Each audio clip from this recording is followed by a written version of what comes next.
Good morning. Welcome to morning meeting. So here's what's on my mind this morning. I was talking with my teen daughter, and she has two friends that she's been friends with for this about the 11th year that they've known each other, and they're gal pals. They do a lot of things together, but they're having a little bit of a tiff, a little bit of a conflict. And so my daughter was asking me, what do I do, right? And this is important because I think oftentimes we forget that at this age, they don't know necessarily what to do. And sometimes there's a physical fight or whatever. That wouldn't happen with these girls, but it gets to a point where it doesn't need to get. And then some people never grow out of that. And they go into adulthood and they respond the same way because they were never actually taught how to resolve a potential conflict before it becomes, boom, way too big, unnecessarily big, quite frankly. And the other thing to keep in mind is at this age, their brain isn't fully developed. I've mentioned this before. That doesn't happen until about age 25. So up to that point, there's a whole lot of emotional and feeling type stuff happening, but not necessarily enough logical thinking and reasoning happening. And that's simply a function of brain development. And so, these kids, they need adults in their lives who understand this process and who can give insight and give the bigger picture of what's happening. So I was talking with her and she didn't know what to do. And I said, you know what? You guys have been friends for a long time.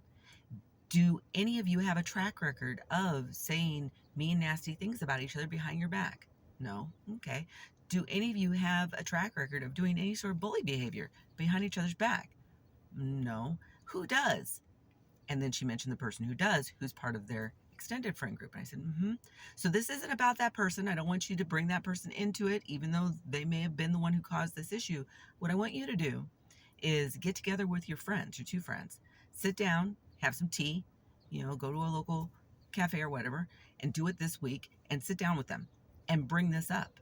Say what I'm saying. Do we have a track record of doing this to each other? Because the answer to that question is no, we don't. But the key to this entire thing is the getting together function, the going directly to the person function of this plan. And I think that's oftentimes what gets lost is teaching people to go directly to the person and not in a hostile way. It's, hey, here's what I hear about, here's what's going on. I'm not sure what the issue is. Can we talk?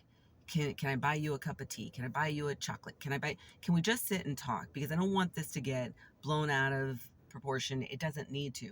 And I'm saying you do this, particularly if these are your friends, right? People that you've been around for a long time. There's no reason for some big blow up, stupid crap to happen. Just sit and chat with each other and be honest with each other. These are your friends, right? It also applies, though, in situations with other people. If you deem it necessary, if you can't let it go, whatever it is, then maybe it's because you really do need to have a sit down chat with that person and come at it from, hey, I'm just trying to understand. Here's what I think is going on. What do you think is going on? What is happening? Can we come to some sort of agreement about it? Maybe it's agree to disagree. Maybe it was a complete misunderstanding. Whatever the issue is, it doesn't need to come to this. It doesn't need to come to blowout screaming matches. None of that kind of crap. All that does is increase that emotional response, which is a physiological sort of response in your body. It just increases that and gets you even angrier, even more upset than you were. And then you attach feelings to it. And then you have thoughts related to it. And it becomes this vicious cycle when all is needed is to sit and go, hey, can we just chat for a minute?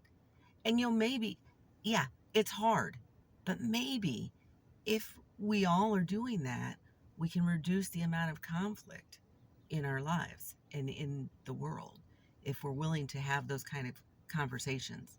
That's where mediation comes into play, right? At the adult level, we have mediators who help to keep things sort of calm in the storm. Well, we don't always have that mediator. Sometimes we have to be that mediator. We have to be the one willing to say, I'm going to take a step back. I'm going to listen to what you're saying. I'm going to hear what you're saying.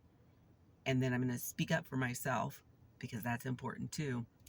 And then we're going to leave here and we're going to have an understanding.